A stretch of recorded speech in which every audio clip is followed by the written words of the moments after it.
"So the Ladies' Aid is going to have their quilting at Ingleside," said the doctor.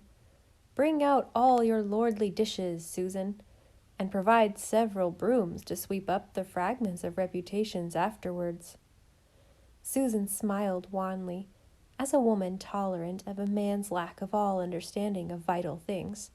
But she did not feel like smiling, at least until everything concerning the aid supper had been settled. "Hot chicken pie," she went about murmuring, "mashed potatoes and creamed peas for the main course. And it will be such a good chance to use your new lace tablecloth, Mrs. Doctor dear. Such a thing has never been seen in the Glen, and I am confident it will make a sensation. I am looking forward to Annabel Clove's face when she sees it. And will you be using your blue and silver basket for the flowers?" "Yes, full of pansies and yellow-green ferns from the maple grove, and I want you to put those 3 magnificent pink geraniums of yours somewhere around. In the living room, if we quilt there, or on the balustrade of the veranda if it's warm enough to work out there. I'm glad we have so many flowers left. The garden has never been so beautiful as it has been this summer, Susan. But then I say that every autumn, don't I?" There were many things to be settled. Who should sit by whom? It would never do, for instance, to have Mrs. Simon Millison sit beside Mrs. William McCreary, for they never spoke to each other, because of some obscure old feud dating back to school days. Then there was the question of whom to invite, for it was the hostess' privilege to ask a few guests apart from the members of the aid. "I'm going to have Mrs. Best and Mrs. Campbell," said Anne. Susan looked doubtful. "They are newcomers, Mrs. Doctor dear," much as she might have said, "They are crocodiles." "The doctor and I were newcomers once, Susan." "But the doctor's uncle was here for years before that. Nobody knows anything about these Bests and Campbells." "But it is your house, Mrs. Doctor dear, and whom am I to object to anyone you wish to have? I remember one quilting at Mrs. Carter Flagg's many years ago, when Mrs. Flagg invited a strange woman. She came in wincey, Mrs. Doctor dear, said she didn't think a lady's aid worth dressing up for. At least there will be no fear of that with Mrs. Campbell. She is very dressy, though I could never see myself wearing hydrangea blue to church." Anne could not either, but she dared not smile. "I thought that dress was lovely with Mrs. Campbell's silver hair, Susan. And by the way, she wants your recipe for spiced gooseberry relish. She says she had some of it at the Harvest Home supper, and it was delicious." "Oh, well, Mrs. Doctor dear, it is not everyone who can make spiced gooseberry." And no more disapproval was expressed of hydrangea blue dresses. Mrs. Campbell might henceforth appear in the costume of a Fiji Islander if she chose, and Susan would find excuses for it. The young months had grown old, but autumn was still remembering summer, and the quilting day was more like June than October. Every member of the Ladies' Aid who could possibly come came, looking forward pleasurably to a good dish of gossip and an Ingleside supper, besides possibly seeing some sweet new thing in fashion since the doctor's wife had recently been to town. Susan, unbowed by the culinary cares that were heaped upon her, stalked about showing the ladies to the guest room, serene in the knowledge that not one of them possessed an apron trimmed with crochet lace 5 inches deep, made from No. 100 thread. Susan had captured first prize at the Charlottetown exhibition the week before with that lace. She and Rebecca Dew had trysted there and made a day of it, and Susan had come home that night the proudest woman in Prince Edward Island. Susan's face was perfectly controlled, but her thoughts were her own, sometimes spiced with a trifle of mild malice. "Celia Reese is here, looking for something to laugh at, as usual. Well, she will not find it at our supper table, and that you may tie to." "Myra Murray in red velvet. A little too sumptuous for a quilting, in my opinion, but I am not denying she looks well in it. At least it is not wincey. Agatha Drew, and her glasses tied on with a string, as usual. Sarah Taylor. It may be her last quilting. She has got a terrible heart, the doctor says, but the spirit of her. Mrs. Donald Reese. Thank the good Lord she didn't bring Mary Anna with her, but no doubt we will hear plenty. Jane Burr from the Upper Glen. She isn't a member of the Aid. Well, I shall count the spoons after supper, and that you may tie to. That family were all light-fingered. Candace Crawford. She doesn't often trouble an aid meeting, but a quilting is a good place to show off her pretty hands and her diamond ring. Emma Pollock with her petticoat showing below her dress, of course. A pretty woman, but flimsy-minded like all that tribe. Tilly McAllister, don't you go and upset the jelly on the tablecloth like you did at Mrs. Palmer's quilting. Martha Crothers, you will have a decent meal for once. It is too bad your husband could not have come too.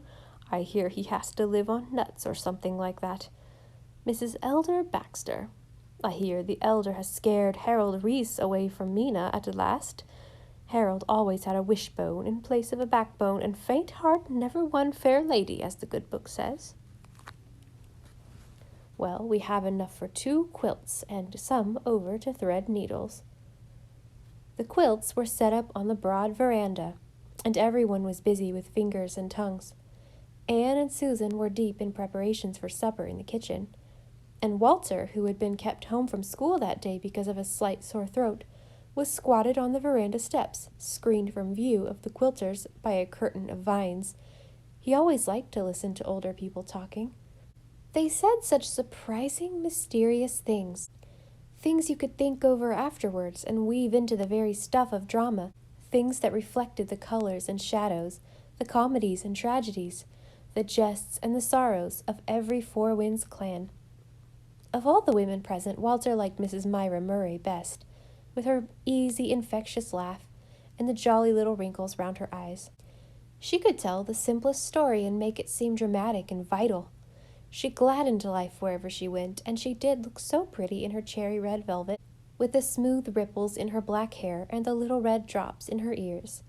Mrs. Tom Chubb, who was thin as a needle, he liked least, perhaps because he had once heard her calling him a sickly child. He thought that Mrs. Allen Milgrave looked just like a sleek gray hen, and that Mrs. Grant Clow was like nothing so much as a barrel on legs. Young Mrs. David Ransom, with her taffy-colored hair, was very handsome. Too handsome for a farm, Susan had said when Dave married her. The young bride, Mrs. Morton McDougall, looked like a sleepy white poppy. Edith Bailey, the Glen dressmaker, with her misty silvery curls and humorous black eyes, didn't look as if she should be an old maid. He liked Mrs. Meade, the oldest woman there, who had gentle, tolerant eyes and listened far more than she talked, and he did not like Celia Reese, with her sly, amused look as if she were laughing at everybody. The quilters had not really started talking yet. They were discussing the weather and deciding whether to quilt in fans or diamonds. So Walter was thinking of the beauty of the ripened day, the big lawn with its magnificent trees, and the world that looked as if some great kind being had put golden arms about it. The tinted leaves were drifting slowly down, but the nightly hollyhocks were still gay against the brick wall, and the poplars wove sorcery of aspen along the path to the barn. Walter was so absorbed in the loveliness around him that the quilting conversation was in full swing before he was recalled to consciousness of it by Mrs. Simon Millicent's pronouncement. That clan were noted for their sensational funerals. Will any of you who were there ever forget what happened at Peter Kirk's funeral? Walter pricked up his ears. This sounded interesting, but much to his disappointment, Mrs. Simon did not go on to tell what had happened. Everybody must either have been at the funeral or heard the story. But why are they all looking so uncomfortable about it? There is no doubt that everything Clara Wilson said about Peter was true, but he is in his grave, poor man, so let us leave him there, said Mrs. Tom Chubb self-righteously, as if somebody had proposed exhuming him. Mariana is always saying such clever things, said Mrs. Donald Reese. Do you know what she said the other day when we were starting to Margaret Hollister's funeral? Ma, she said, will there be any ice cream at the funeral? A few women exchanged furtive, amused smiles. Most of them ignored Mrs. Donald. It was really the only thing to do when she began dragging Mariana into the conversation, as she invariably did, in season and out of season. If you gave her the least encouragement, she was maddening. Do you know what Mariana said? Was a standing catchword in the glen. Talking of funerals, said Celia Reese, there was a queer one in Mowbray Narrows when I was a girl. Stanton Lane had gone out west and word came back that he had died. His folks wired to have the body sent home, so it was, but Wallace McAllister, the undertaker, advised them against opening the casket. The funeral had just got off to a good start when in walked Stanton Lane himself, hale and hearty. It was never found out who the corpse really was. What did they do with him? Queried Agatha Drew. Oh, they buried him. Wallace said it couldn't be put off, but you couldn't rightly call it a funeral with everyone so happy over Stanton's return. Mr. Dawson changed the last hymn from "Take comfort, Christians," to "Sometimes a light surprises," but most people thought he'd better have left well enough alone. Do you know what Mariana said to me the other day? She said, "Ma, do the ministers know everything?" Mr. Dawson always lost his head in a crisis, said Jane Burr. The upper glen was part of his charge then, and I remember one Sunday he dismissed the congregation, and then remembered that the collection hadn't been taken up. So what does he do but grab a collection plate and run around the yard with it? To be sure, added Jane, people gave that day who never gave before or after. They didn't like to refuse the minister, but it was hardly dignified of him. What I had against Mr. Dawson, said Miss Cornelia, was the unmerciful length of his prayers at a funeral. It actually came to such a pass that people said they envied the corpse. He surpassed himself at Letty Grant's funeral. I saw her mother was on the point of fainting, so I gave him a good poke in the back with my umbrella and told him he'd prayed long enough. He buried my poor Jarvis, said Mrs. George Carr, tears dropping down. She always cried when she spoke of her husband, although he had been dead for 20 years. His brother was a minister, too, said Christine Marsh. He was in the Glen when I was a girl. We had a concert in the hall one night, and as he was one of the speakers, he was sitting on the platform.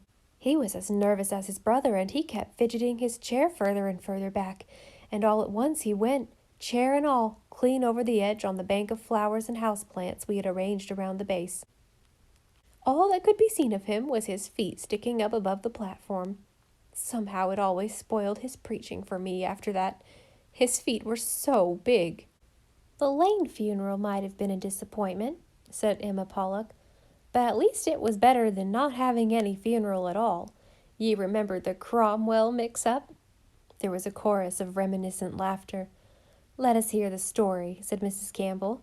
Remember, Mrs. Pollock, I'm a stranger here, and all the family sagas are quite unknown to me. Emma didn't know what sagas meant, but she loved to tell a story. Abner Cromwell lived over near Lowbridge on one of the biggest farms in that district, and he was an MPP in those days. He was one of the biggest frogs in the Tory puddle, and acquainted with everybody of any importance on the island. He was married to Julie Flagg, whose mother was a Reese and her grandmother was a Clow, so they were connected with almost every family in Four Winds as well. One day a notice came out in the Daily Enterprise. Mr. Abner Cromwell had died suddenly at Lowbridge, and his funeral would be held at 2:00 the next afternoon. Somehow the Abner Cromwells missed seeing the notice, and of course there were no rural telephones in those days. The next morning Abner left for Halifax to attend a Liberal convention. At 2:00 people began arriving for the funeral, coming early to get a good seat, thinking there'd be such a crowd on account of Abner being such a prominent man. And a crowd there was, believe you me. For miles around the roads were just a string of buggies, and people kept pouring in till about 3. Mrs. Abner was just about crazy trying to make them believe her husband wasn't dead. Some wouldn't believe her at first. She said to me in tears that they seemed to think she'd made away with the corpse. And when they were convinced, they acted as if they thought Abner ought to be dead, and they tramped all over the lawn flower beds she was so proud of. Any number of distant relations arrived too, expecting supper and beds for the night, and she hadn't much cooked. Julie was never very forehanded, that has to be admitted. When Abner arrived home 2 days afterwards, he found her in bed with nervous prostration, and she was months getting over it. She didn't eat a thing for 6 weeks. Well, hardly anything. I heard she said if there really had been a funeral, she couldn't have been more upset. but I never really believed she did say that." "You can't be sure," said Mrs. William McCreary. "People do say such awful things. When they're upset, the truth pops out. Julie's sister Clarice actually went and sang in the choir as usual the first Sunday after her husband was buried." "Not even a husband's funeral could damp Clarice down long," said Agatha Drew. "There was nothing solid about her, always dancing and singing." "I used to dance and sing, on the shore where nobody heard me," said Myra Murray. "Ah, but you've grown wiser since then," said Agatha. "No, foolisher," said Myra Murray slowly. "Too foolish now to dance along the shore." "At first," said Emma, not to be cheated out of a complete story, "they thought the notice had been put in for a joke, because Abner had lost his election a few days before. But it turned out it was for an Amasa Cromwell, living away in the backwoods the other side of Lowbridge. No relation at all. He had really died. But it was a long time before people forgave Abner the disappointment, if they ever did." "Well, it was a little inconvenient driving all that distance, right in planting time, too, and finding you had your journey for your pains," said Mrs. Tom Chubb defensively. "And people like funerals as a rule," said Mrs. Donald Reese with spirit. "We're all like children, I guess. I took Mariana to her Uncle Gordon's funeral, and she enjoyed it so." "Ma, couldn't we dig him up and have the fun of burying him over again?" she said. They did laugh at this, everybody except Mrs. Elder Baxter, who primed up her long, thin face and jabbed the quilt mercilessly. Nothing was sacred nowadays. Everyone laughed at everything, but she, an elder's wife, was not going to countenance any laughter connected with a funeral. "Speaking of Abner, do you remember the obituary his brother John wrote for his wife?" asked Mrs. Allan Milgrave. "It started out with, 'God, for reasons best known to himself, has been pleased to take my beautiful bride, and leave my cousin William's ugly wife alive. Shall I ever forget the fuss it made?'" "How did such a thing ever come to be printed at all?" asked Mrs. Best. "Why, he was managing editor of the Enterprise then. He worshipped his wife. Bertha Morris she was, and he hated Mrs. William Cromwell because she hadn't wanted him to marry Bertha. She thought Bertha was too flighty." "But she was pretty," said Elizabeth Kirk. "The prettiest thing I ever saw in my life," agreed Mrs. Milgrave. "Good looks ran in the Morrises, but fickle as a breeze. Nobody ever knew how she came to stay in one mind long enough to marry John. They say her mother kept her up to the notch. Bertha was in love with Fred Reese, but he was notorious for flirting. A bird in the hand is worth two in the bush, Mrs. Morris told her." "I've heard that proverb all my life," said Myra Murray, "and I wonder if it's true. Perhaps the birds in the bush could sing, and the one in the hand couldn't." Nobody knew just what to say, but Mrs. Tom Chubb said it anyhow. "You're always so whimsical, Myra." "Do you know what Mariana said to me the other day?" asked Mrs. Donald. "She said, 'Ma, what will I do if nobody ever asks me to marry him?'" "Us old maids could answer that, couldn't we?" asked Celia Reese, giving Edith Bailey a nudge with her elbow. Celia disliked Edith because Edith was still rather pretty and not entirely out of the running. "Gertrude Cromwell was ugly," said Mrs. Grant Clow. "She had a figure like a slat, but a great housekeeper. She washed every curtain she owned every month, and if Bertha washed hers once a year, it was as much as ever. And her window shades were always crooked. Gertrude said it just gave her the shivers to drive past John Cromwell's house, and yet John Cromwell worshipped Bertha, and William just put up with Gertrude. Men are strange. They say William overslept on his wedding morning and dressed in such a tearing hurry he got to the church with old shoes and odd socks on." "Well, that was better than Oliver Random," giggled Mrs. George Carr. "He forgot to have a wedding suit made, and his old Sunday suit was simply impossible. It had been patched, so he borrowed his brother's best suit. It only fitted him here and there." "And at least William and Gertrude did get married," said Mrs. Simon. "Her sister Caroline didn't. She and Ronnie Drew quarreled over what minister they'd have marry them, and never got married at all. Ronnie was so mad he went and married Edna Stone before he'd time to cool off. Caroline went to the wedding. She held her head high, but her face was like death. But she held her tongue, at least, said Sarah Taylor. Philippa Abbey didn't.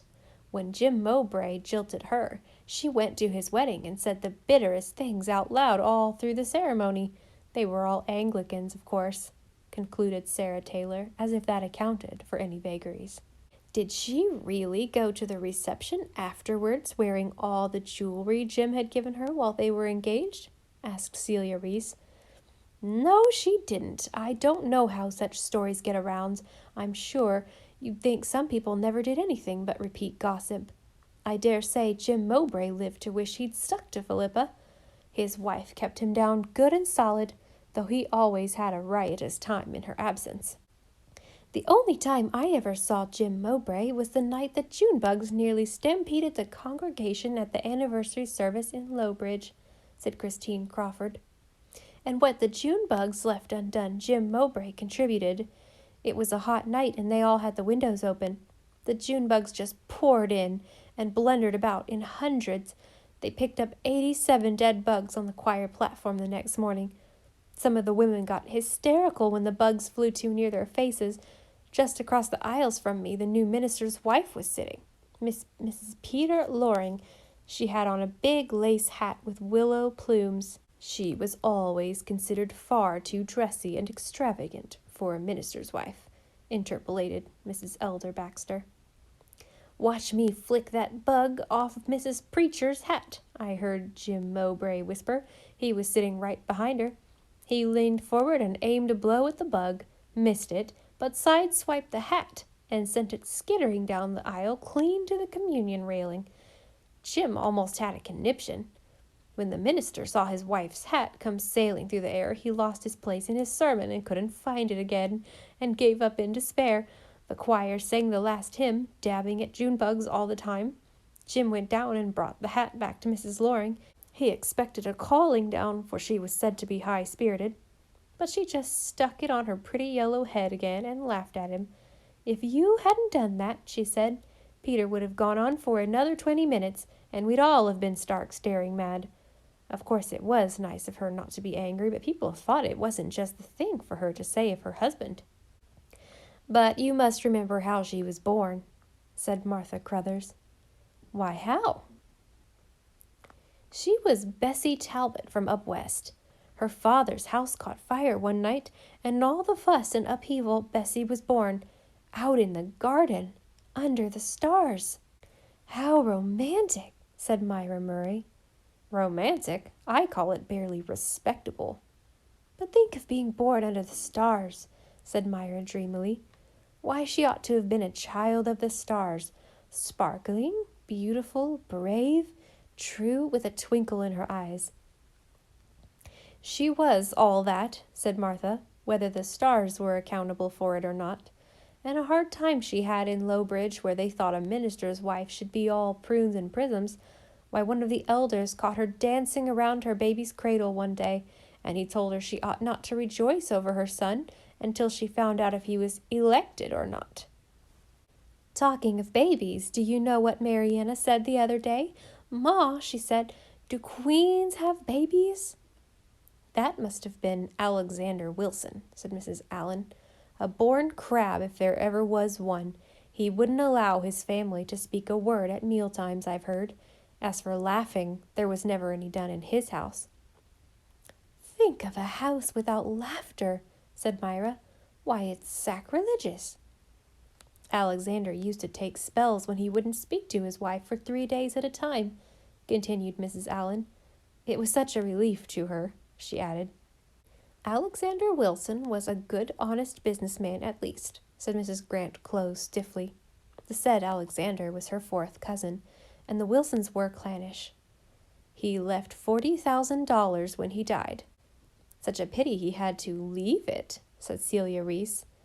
His brother Geoffrey didn't leave a cent, said Mrs. Clow. He was the ne'er-do-well of that family, I must admit. Goodness knows he did enough laughing, spent everything he earned, Hail fellow well met with everyone, and died penniless. What did he get out of his life with all his flinging about and laughing?" "Not much, perhaps," said Myra, "but think of all he put into it. He was always giving. Cheer, sympathy, friendliness, even money. He was rich in friends, at least, and Alexander never had a friend in his life." "Jeff's friends didn't bury him," retorted Mrs. Allen. "Alexander had to do that, and put up a real fine tombstone for him, too. It cost $100. But when Jeff asked him for a loan of $100 to pay for an operation that might have saved his life, didn't Alexander refuse it?" asked Celia Drew. Come, we're getting too uncharitable," protested Mrs. Carr. "After all, we don't live in a world of forget-me-nots and daisies, and everyone has some faults." "Lem Anderson is marrying Dorothy Clark today," said Mrs. Millison, thinking it was high time the conversation took a more cheerful line. "And it isn't a year since he swore he would blow out his brains if Jane Elliott wouldn't marry him." "Young men do say such odd things," said Mrs. Chubb. "They've kept it very close. It never leaked out till 3 weeks ago that they were engaged. I was talking to his mother last week, and she never hinted at a wedding so soon. I am not sure that I care much for a woman who can be such a sphinx." "I am surprised at Dorothy Clark taking him," said Agatha Drew. "I thought last spring that she and Frank Clow were going to make a match of it." "I heard Dorothy say that Frank was the best match, but she really couldn't abide the thought of seeing that nose sticking out over the sheet every morning when she woke up." Mrs. Elder Baxter gave a spinsterish shudder and refused to join in the laughter. "You shouldn't say such things before a young girl like Edith," said Celia, winking around the quilt. "Is Ada Clark engaged yet?" asked Emma Pollock. "No, not exactly," said Mrs. Milson.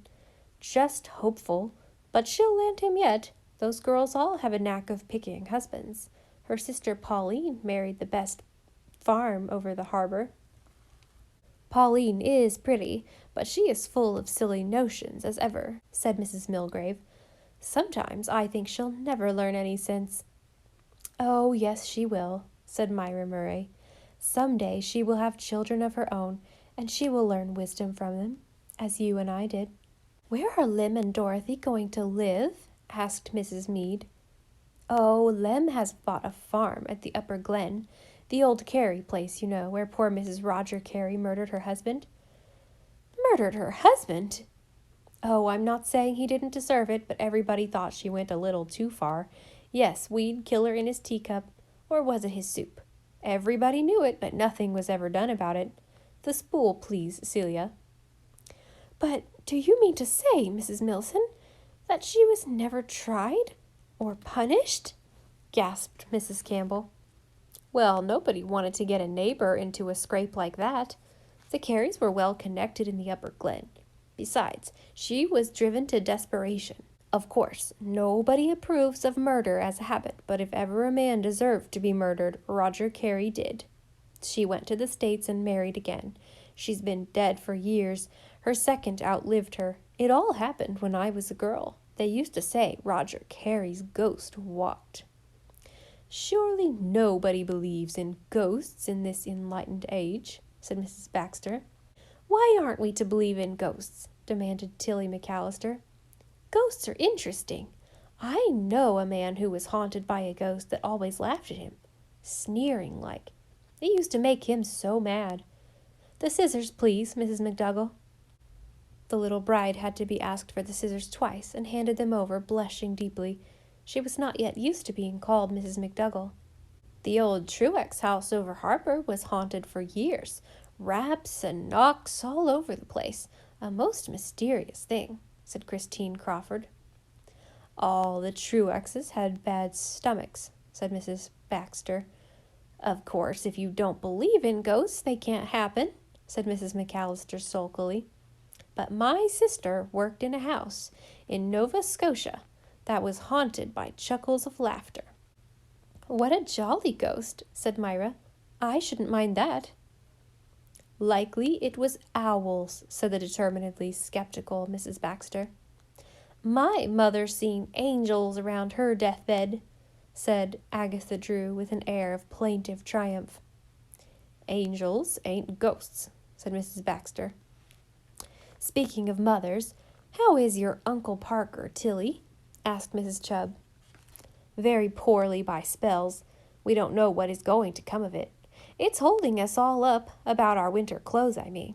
But I said to my sister the other day when we were talking it over, we'd better get black dresses anyhow, I said, and then it's no matter what happens. Do you know what Mariana said the other day? She said, Ma, I'm going to stop asking God to make my hair curly. I've asked him every night for a week, and he hasn't done a thing. I've been asking him something for 20 years, bitterly said Mrs. Bruce Duncan, who had not spoken before or lifted her dark eyes from the quilt. She was noted for her beautiful quilting, perhaps because she was never diverted by gossip from setting each stitch precisely where it should be. A brief hush fell over the circle.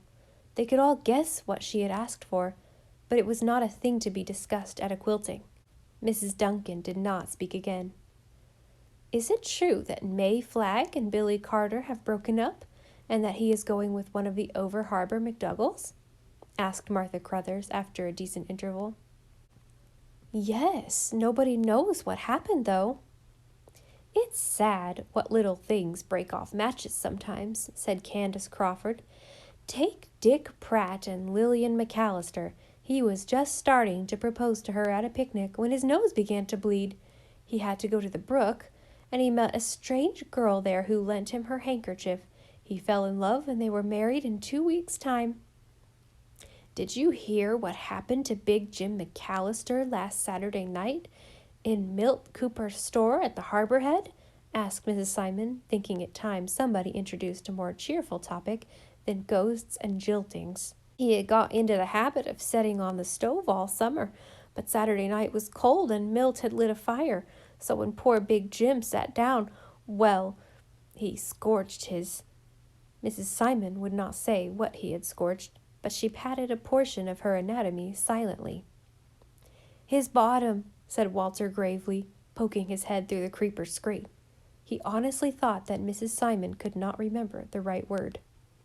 An appalled silence descended on the quilters. Had Walter Blythe been there all the time? Everyone was raking her recollection of the tales told, to recall if any of them had been too terribly unfit for the ears of youth.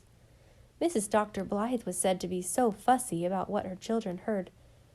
Before their paralyzed tongues recovered, Anne had come out and asked them to come to supper. Just 10 minutes more, Mrs. Blythe. We'll have both quilts finished then, said Elizabeth Kirk. The quilts were finished, taken out, shaken, held up, and admired. I wonder who'll sleep under them, said Myra Murray. Perhaps a new mother will hold her first baby under one of them, said Anne. Or little children cuddle under them on a cold prairie night, said Miss Cornelia unexpectedly. Or some poor old rheumatic body be cozier for them, said Mrs. Meade. I hope nobody dies under them, said Mrs. Baxter sadly. Do you know what Mariana said before I came? Said Mrs. Donald as they filed into the dining room. She said, Ma, don't forget you must eat everything on your plate. Whereupon they all sat down and ate and drank to the glory of God, for they had done a good afternoon's work, and there was very little malice in most of them after all. After supper they went home. Jane Burr walked as far as the village with Mrs. Simon Millison. I must remember all the fixings to tell Ma, said Jane wistfully, not knowing that Susan was counting the spoons. She never gets out since she's bedrid, but she loves to hear about things. That table will be a real treat to her. It was just like a picture you'd seen in a magazine, agreed Mrs. Simon with a sigh. I can cook as good a supper as anyone if I do say it, but I can't fix up a table with a single prestige of style. As for that young Walter, I could spank his bottom with a relish. Such a turn as he gave me. And I suppose Ingleside is strewn with dead characters, the doctor was saying. I wasn't quilting, said Anne, so I didn't hear what was said. You never do, dearie, said Miss Cornelia, who had lingered to help Susan bind the quilts. When you are at the quilt, they never let themselves go. They think you don't approve of gossip." "It all depends on the kind," said Anne. "Well, nobody really said anything too terrible today. Most of the people they talked about were dead, or ought to be," said Miss Cornelia, recalling the story of Abner Cromwell's abortive funeral with a grin. "Only Mrs. Millicent had to drag in that gruesome old murder story again about Madge Carey and her husband. I remember it all. There wasn't a vestige of proof that Madge did it, except that a cat died after eating some of the soup. That animal had been sick for a week. If you ask me, Roger Carey died of appendicitis, though of course nobody knew they had appendixes then." "And indeed, I think it is a great pity they ever found out," said Susan. "The spoons are all intact, Mrs. Dr. dear, and nothing happened to the tablecloth." "Well, I must be getting home," said Miss Cornelia. "I'll send you up some spare ribs next week when Marshall kills the pig." Walter was again sitting on the steps with eyes full of dreams. Dusk had fallen. Where, he wondered, had it fallen from? Did some great spirit with bat-like wings pour it all over the world from a purple jar? The moon was rising, and 3 wind-twisted old spruces looked like 3 lean, humpbacked old witches hobbling up a hill against it. Was that a little fawn with furry ears crouching in the shadows? Suppose he opened the door in the brick wall now. Wouldn't he step, not into the well-known garden, but some strange land of fairy, where princesses were waking from enchanted sleeps, where perhaps he might find and follow Echo as he so often longed to do? One dared not speak. Something would vanish if one did. "Darling," said Mother, coming out, "you mustn't sit here any longer. It is getting cold. Remember your throat." The spoken word had broken the spell. Some magic light had gone. The lawn was still a beautiful place, but it was no longer fairyland. Walter got up. "Mother, will you tell me what happened at Peter Kirk's funeral?" Anne thought for a moment, then shivered. "Not now, dear. Perhaps sometime."